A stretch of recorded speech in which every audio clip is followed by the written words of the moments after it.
Hi, I'm Shaka Hislop, and you're here at Extra Time TV. Check the mic and make sure it sound right, boys. Ladies and gentlemen, welcome to a special edition of Extra Time TV. We're back. EXTV Live has returned, and once again, folks, I've returned.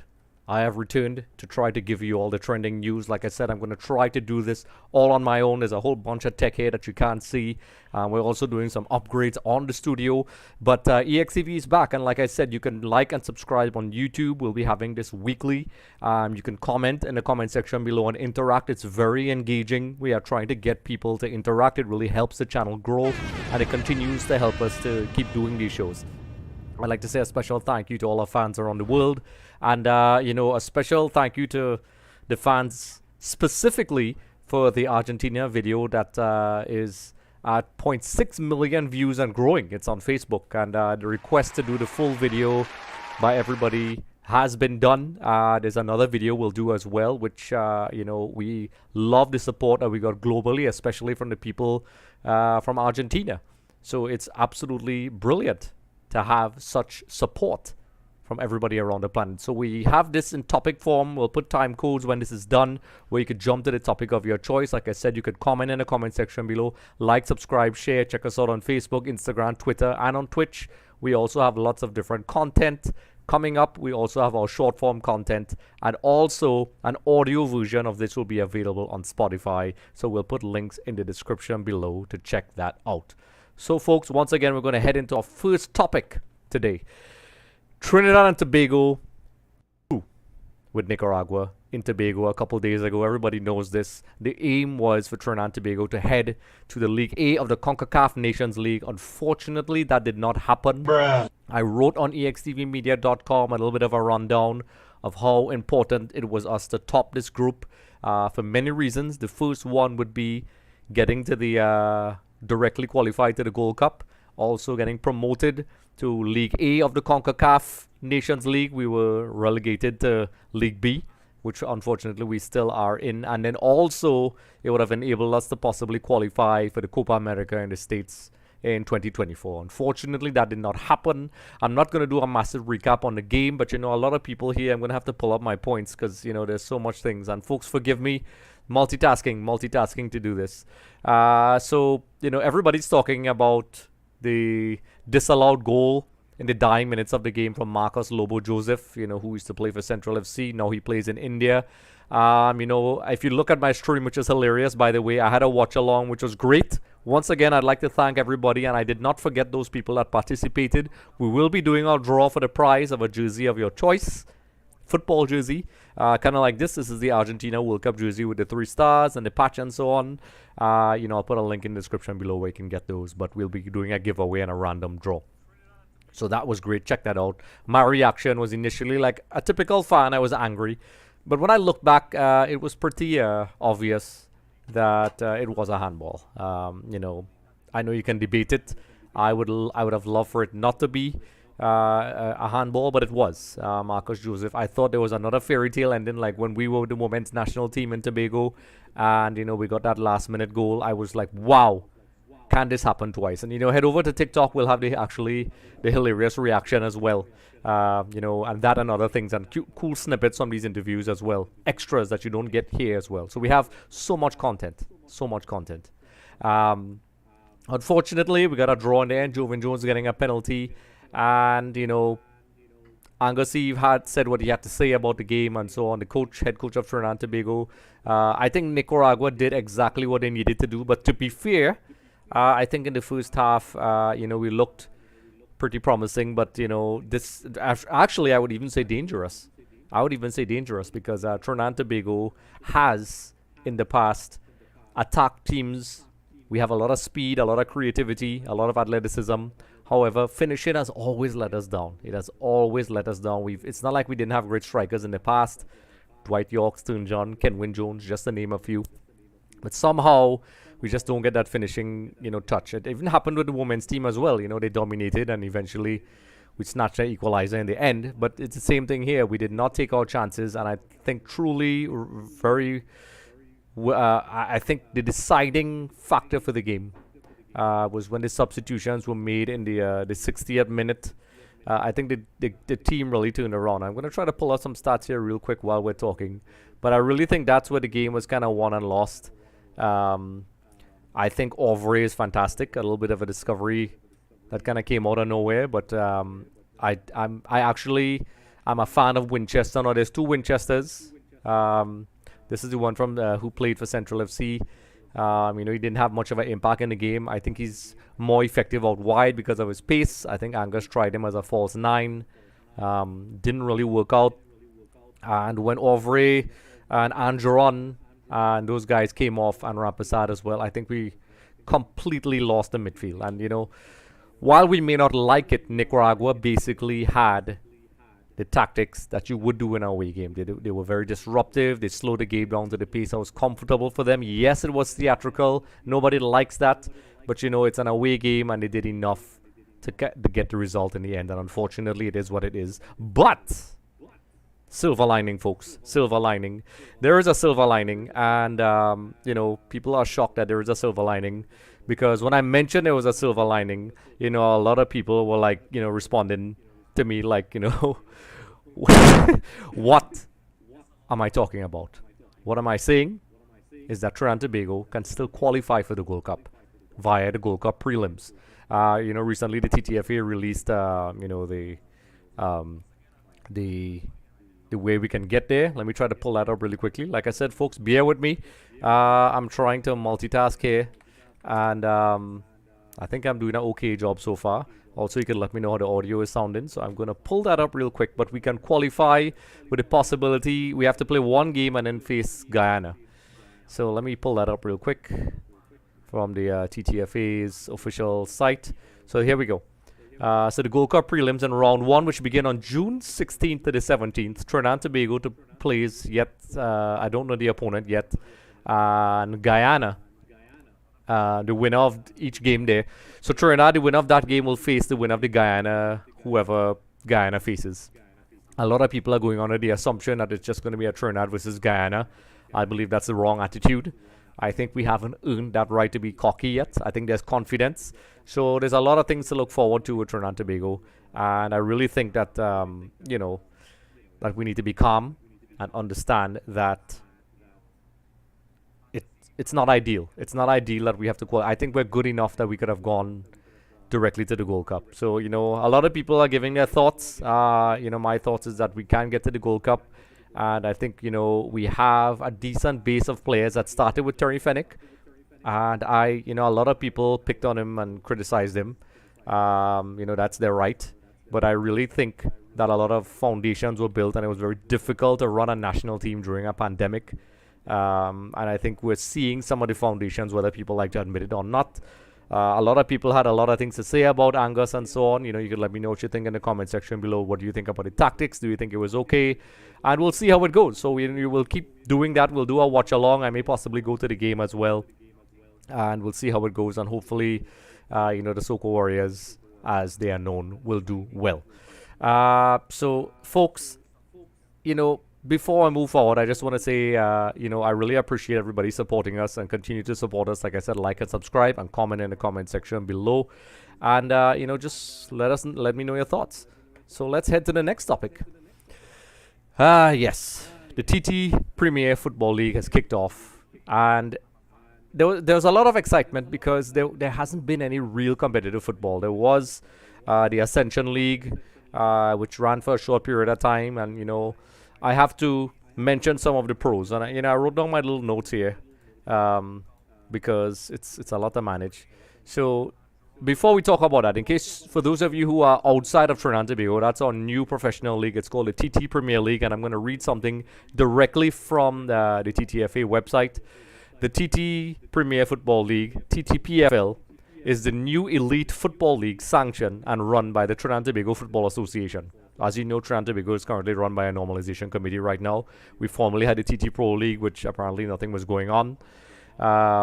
It comprises two divisions, a top tier and a second tier. To be clear, professional and semi-professional football. There's actually an error on the website. I'm reading what I see, folks. and their attendant benefits are not new to Trinidad and Tobago. But the association has deemed it necessary at this stage in the evolution of the professional game to assume direct responsibility and oversight for professional football. So that kind of answered your question. We did have a pro league that was run by various people, and even after the pandemic, it failed to really get started. I'm a fan of Trinidad and Tobago football. I'm a huge fan of Central FC. It was one of those teams that gave me a proper chance, and I really enjoyed what it could be. Unfortunately, there's a lot of deficiencies. And to be honest, let's talk about the pros. A lot of people like to talk about the negatives, but the fact that one of the positive factors is that it's available on FIFA Plus, which is FIFA's new streaming service. That was not available before. So for those people who complain, that they don't want to go to the stadiums and so on, now you have it at the tip of your fingers, folks. There is no excuse. That's actually a very progressive move and impressive. Now it's really down to the clubs and the marketing to really polish that. Hint. Just saying. I've seen some improvement, and these clubs deserve some credit. It's not perfect, but I'm seeing an attempt to improve their social media. Caledonia AIA. I really like the polished nature of their social media. It's not perfect yet. You really need someone, shameless plug, to really, help these teams get there. Because it's really not where it should be. I know funding is an issue, but, there's a lot of creative people out there that can do this and get things done, not just from the individual clubs, but also the league as well. I really think that there has been some improvement overall. There's a commentary from James Saunders and so on. So there is a lot of improvements, and it's really down to the clubs and the organization to try to figure things out. The cons. Now, if I go into the cons, I'll probably it's unfair because it's a new league, and I'm trying not to dwell on the negative. But in order to have solutions, you need to pay attention to the problems. And one of the things that it's glaring to me is that there are no real home stadiums. For example, when I saw they were advertising the first game, I believe it was Central FC and W Connection. These teams are primarily based in Central Trinidad and Tobago, and the game was in Mahaica Oval, which is in South Trinidad, which is absolutely crazy. I'm not saying anything is wrong with Mahaica. I'm just saying, why would you have a game that's generally based in that area down there? You're trying to make a connection with your communities, which everybody loves to talk about, and I don't think people understand. While having community fan base is good, they have to follow the teams into the stadiums. We have this infrastructure. You have to use it. You can't have professional leagues in these substandard grounds and injuring players. So there's a pro and a con to that. Yes, we do need to get the communities involved, but we also need to find a way to make use of these stadiums, and they do not know how. It's ridiculous. There is a way to capitalize and do these things, and unfortunately, that's an area. I spoke about it on Terry Fennick's radio show as well, and many other shows where they just haven't got it right yet, and they don't want to spend the money on those types of people. They rather keep it within the same people and try to get them to do it, and clearly they can't. And listen, you need specialized people for these jobs, and I'm not criticizing the existing people that are there, but you've been doing this a while, and it comes off as if it's just like the TT Pro League just rebranded. That's honestly what it feels like, which is actually a little bit unfair because the FIFA Plus thing is a big deal. The videos and the ability to see the games and the commentary is a big deal. But you need to step it up, and you need to find a way to connect with the other demographics. And you need people who understand this, and they don't. You all need to fix that. You all need to fix that immediately. So, that was my thoughts. Let me know what you think, folks. That's the Trinidad and Tobago Premier League. Comment in the comment section below. Let me know your thoughts. I know there's a lot of people who personally tell me why they don't go, but let me know in the comment section below. Let's have a discussion about this. Why aren't you interested? Trinidad and Tobago fans will sit down and pay to look at their favorite teams in Europe and so on, which I could understand. It's high quality football. It's packaged, and the consumers are spoilt. They are spoiled with good stuff. So if you see substandard stuff, you're not going to be interested. It's a product, and you have to sell it. And, usually the demeanor is I see a lot of people attacking the fans. That's the worst thing you can do. We know Trinidad and Tobago fans are definitely, let's be real. There's a bit of a bandwagon mentality and whatever, but, You don't see them shying away from going to the TKR stadiums and so on. So figure it out, folks. Figure it out. Okay, there was a little bit of a glitch there. We're going to head across to our next topic, which is Trinidad and Tobago's Levi Garcia's form. He has been in red-hot form for AEK Athens. And unfortunately, he got injured. If I'm not mistaken, folks, you can correct me. Nigel Myers, I know you're out there. A very reliable statistician for Trinidad and Tobago. Levi Garcia has been red hot form. He got knocked down with an injury. He's kind of on his way back. That's why he missed the Trinidad and Tobago game. And, he had 16 games, I believe, overall. I think it's 11 or 12 in the league. And then the rest in club competition. I think I may be off by 1 goal or so. But wow, has this player been great. And anybody who has been following him knows how fantastic he's been. He has always been talented. He has always had that explosive pace. And one of the things I really admire about Levi Garcia is, in addition to his good work ethic, he's very humble. And let's be honest, not all the players are humble. And it's something I think, he's a good role model for the next generation of players. I think he has the humility that you need, but the discipline, and, he's easy to talk to. I understand sports is a very competitive game, and you need to really work on your mind, and it could, everybody has different personas, but Levi Garcia has been fantastic form. A lot of people are saying, will he make a big move now? And, who knows? A lot of people are hoping that he probably goes to the Premiership. It's been a long time since we had a Trinidad and Tobago player in the Premiership or in England, at the highest level. And I think Levi is the guy to do it. I think he has that age. I think if he could keep away from some of those injuries, it seems to be plaguing a lot of our players like Molino and so on. I think there's no doubt he's young. He seems to be getting better. When he went to AZ Alkmaar, I think he was loaned out, and then he went to the Middle East, I believe. I could be wrong. A lot of people sort of kind of forgot about him. Not the true fans didn't, but then he went back. He's in AEK Athens, and he's doing well. And I think once he continues his form, I would not be surprised. And, he's very important for the national team. I think he's a key player for the future.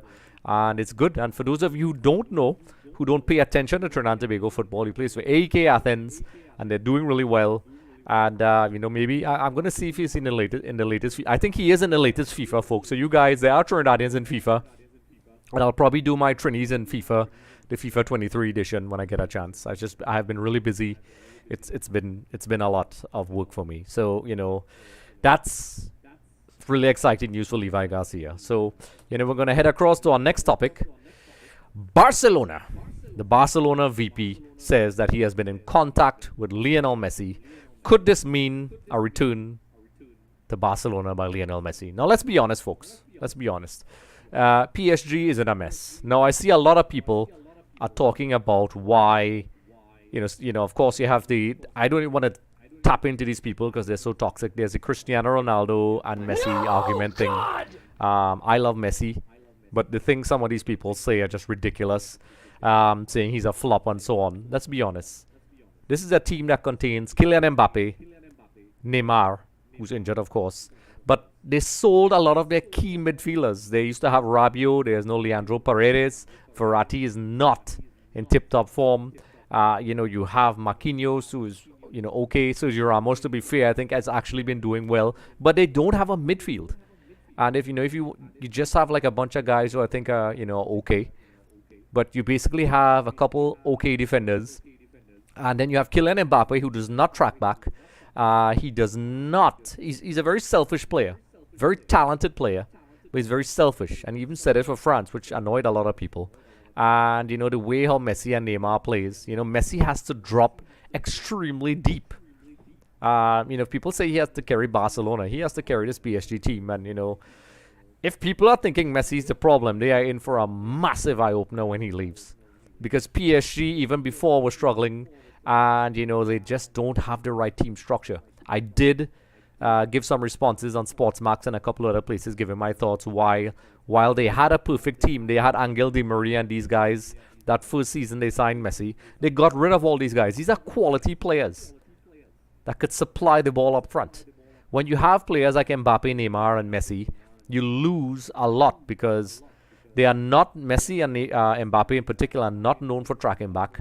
And it basically gives a lot of work to the rest of the team, which nullifies the potency of Messi. Now, if you have players, that's why he works so well for Argentina, because this is an Argentinian team that really supported Messi and played to his strengths. And even when Messi was not expected to run through the entire team, the other players stepped up and not only backed him up, but, gave him and the rest of the team that try. It's a team sport, folks. And, we had a little jump in the connection there because, it's the internet. But it is a team sport, and, it's something that people need to understand. They really need to understand. And, I drifted off a little bit, so we're going to head across to what was said. So let's see how it goes. Let's jump across. The VP of Barcelona, Rafael Yuste, had the following to say. He said, "We've been in contact with Leo Messi's camp. Leo knows how much we appreciate him, and I'd love for him to come back. For sure, Messi loves Barca and the city, so we hope to find the right conditions to continue his history here." So this is the VP of Barcelona. There is another quote I'm going to pull up here. Let me see if I can find it. Here we go. So he's saying, "I am still gutted he couldn't continue here. Of course, I would like him to come back because of what he represents on a sporting, social, and economic level. We are in contact with Messi's camp, yes. Beautiful stories should have happy endings, and there is a mutual love between two parties." So, folks, in case you all forgot, Messi never wanted to leave Barcelona. He left because of the financial mismanagement of the club. This is a guy who had no intention of leaving. He even tried to lower his pay as much as possible. But for those of you who don't understand the details of that and would like to say he left the club in disarray, he didn't. The finances were mismanaged by the last president. And, Laporta has returned. And, things are not great financially there at all. They're trying to really get stuff in order to really make things work. And it's not okay. It's not okay at all. Barcelona have, in fact, really made a mess of things. And let's be honest, since Messi left, in terms of the revenue and so on, Messi brought in a lot of revenue. People would buy his jerseys. Just ask PSG. I mean, the sales went through the roof. And like I said before, Barcelona suffered from what I think Argentina suffered when Diego Maradona stepped down. And I don't think that may happen this time with Argentina, but still, Messi is such a presence. Such a presence. And this is a guy who loves the club. And this is why I'm going to address another hypocritical thing that fans love to do. We love to praise players who are legends of their clubs. Steven Gerrard, a good example. Francesco Totti. Who else? Who else is going to come up to the top of my mind? I don't know why it's eluding me right now, but those two are good examples. These are players. Zanetti is another good example. These are guys who are praised for being, in one club their entire career. It's something that, you see all these articles, yet somehow that doesn't apply to Messi. And don't get me wrong, I respect players who, quote-unquote, take challenges and go to other clubs. That's fine. That's just part of the game. It's a business. These guys, it's a job. They have families to take care of. And I think people forget that sometimes. And, well, these guys make a lot of money, more than most people. But it's a job, and sometimes it doesn't work and you have to go somewhere else. Messi had no intention of leaving. It's because of, like I said before, the financial mismanagement. And he left. He had no choice. And he would have gone to Man City. I would have liked him to be at Man City with Pep Guardiola and his team. However, they bought Jack Grealish, which I think, in hindsight, I still don't get. Grealish is great, but I really don't get. I still don't get his price tag, but that's a whole other story. I think if Pep Guardiola did not buy Jack Grealish, Lionel Messi would have been playing in Manchester City right now. PSG, by default, was the only team that could afford him. And to be honest, the PSG sporting director, whoever is handling things, I don't know if it's still Leonardo. This club started off okay, and even before Messi, they had all these great players and managed to get to, the finals. And, but it never really showed. It never really showed. And then when Messi got there, you had the, Angel Di Maria and these guys, which I mentioned before, and they're all gone. So you have no midfield. The midfield is completely gone. And I mentioned this in one of my rants before. You have Neymar, Mbappe, Messi. You have Sergio Ramos, to be fair. I think he's playing okay still for his age. He has that winner's mentality. But I don't think the rest of the team is any good. It's extremely unbalanced. And like I said on Sportsmax, it's a team that's great but not perfect. Well, that was at the time when they had all those midfielders, and now it's gone. It's gone. Donnarumma has not been playing well. He's a great goalkeeper, but just you haven't seen it for PSG. Outside Hakimi, Sergio Ramos, Donnarumma, Verratti, hasn't been playing great. You have Neymar, Messi, Mbappe. You have a massive gap in the midfield and some centre backs that are just not great. And anybody who watches any kind of football, it's a team sport, as I said before.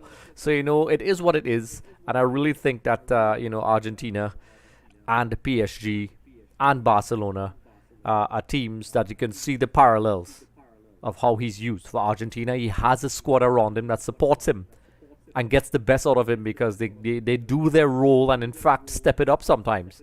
Defensively running in spaces, creative passes. There were multiple times. I wish I was allowed to use the footage because a lot of you people use copyright footage for views. It's terrible. But anyway, there's a lot of times and situations where the passing is just non-existent. There are many times, especially in the last couple of games, Messi was open and the ball was not passed to him. This is not my personal opinion. This is factual. And as a result, you already have to make him drop deep and then he's not getting the ball. And, it's ridiculous. It's ridiculous. And if, like I said before, if people think Lionel Messi is the problem at PSG, you all are in for a rude awakening when he goes to wherever he wants to go. I personally would like to see him somewhere else. I actually don't think it's good for Barcelona in the long term because when eventually Messi does retire, which I can see happening, it's going to leave a massive gap for them. I think, it will generate money for them. It will give them that injection in the arm and regenerate jersey sales and bring back attention to the club that they've been missing. But they are going to have to be smarter this time around and make sure they handle their business because this Barcelona team is far from perfect. And, they're going to have a lot of problems. And Messi, it's not the Barcelona he remembers. But, home is home. He loves his team. That's where he lived. That's where he grew up. This club gave him everything. And to be fair, this is a team that really had his back from day one, supported him with his medical issues. And I really don't have an issue with him going back. I wished he went somewhere else, Inter Milan. But I understand why he's going back. So, it is what it is. Let me know what you think in the comment section below, folks. Do you agree with the move? Do you think he's going back to Barcelona? Do you think this is all just a big media whatever, and he's going to stay in PSG? Do you think he's going to go somewhere else? There's even rumors that he can go to Inter Milan. I don't think that's possible at all. Inter Milan does not have the funding for him. And, also the financial aspect. How can Barcelona afford him? So obviously there's going to be financial accommodations because of his love for the club. So we'll see how it goes. So let me know what you think, folks. Do you think he was a flop? What do you think about him being at PSG? And so on. So we're going to head to the next topic and the final topic. The FIFA Under-20 World Cup. It was initially supposed to be in Indonesia. However, there were calls for Israel to be banned from the tournament, and FIFA stepped in and decided that they're not going to allow that. I'm not going to get into the the social aspect of what's happening in terms of the Israeli thing. That's a whole other discussion, a very interesting discussion. But I think honestly, it's something that we need to really discuss in a separate timeline. But let's talk about what Infantino had to say. So let me pull that up real quick, if I can. And here we go. So following today's meeting, this is from FIFA, folks. Following today's meeting between FIFA President Gianni Infantino and President of the Football Association of Indonesia, PSSI, Eric Thohir. Inter Milan fans, is that the same Eric? Is that him, the president of Inter a couple of years ago before he sold it to Suning? It would make sense. He's from Indonesia. Let me know in the comment section below. FIFA has decided, due to the current circumstances, to remove Indonesia as the host of the FIFA U20 World Cup 2023. A new host will be announced as soon as possible, with the dates of the tournament currently remaining unchanged. Potential sanctions against the PSSI may also be decided at a later stage. Folks, if I have to be honest, and I'm going to try to pull this back up here, I really think that aspect is something that I'm not going to get into, but that's some pretty shocking news. And what's even more shocking is that I think it's rumored now. A lot of people, reliable people, Juan Arango, legend, who is now following us on Extra Time TV, himself and many others. I have not seen it anywhere confirmed, and maybe even while we're recording, it's going to be confirmed. So it's bear with me if by the time this is done, it's posted somewhere that's official. But according to Infantino, Argentina is the only team that really made up official bid. And according to Juan Arango and many others on Twitter and every other and all these other social media forums, like, it's a done deal. Argentina are hosting this tournament. Now, why this is interesting? This is very interesting. It's Argentina under head coach Javier Mascherano, who I like a lot, who's done really well, did not qualify for the U20 World Cup. What? Yes, I know. I know. A lot of people thought it was a joke. And it really wasn't. They didn't qualify. And this kind of works out for Argentina if they get it, that's the case. Because now as a host nation, they'll be there. And will Mascherano return as the coach? He stepped down as the head coach.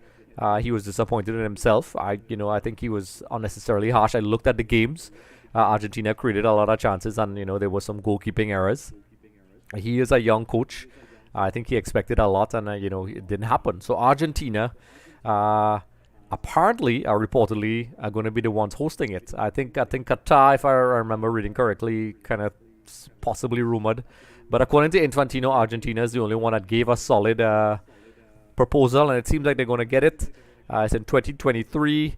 There's a lot of football going on in the next couple of years. I think as we speak, the U17 World Cup is going on. The Women's World Cup is about to start. But, let me know what you think in the comment section below about FIFA's decision to take the World Cup away from Indonesia for that reason. And, I think before I go on, there's a little bit of a article. Let me see if I can pull it up before we move along. There's a bit of a quote from CNN, if I'm not mistaken, that I had here in my notes. So let me just mention this before we end things off. It's a total of 24 teams were scheduled to play in the youth tournament across 6 Indonesian cities from May 20th to June 11th.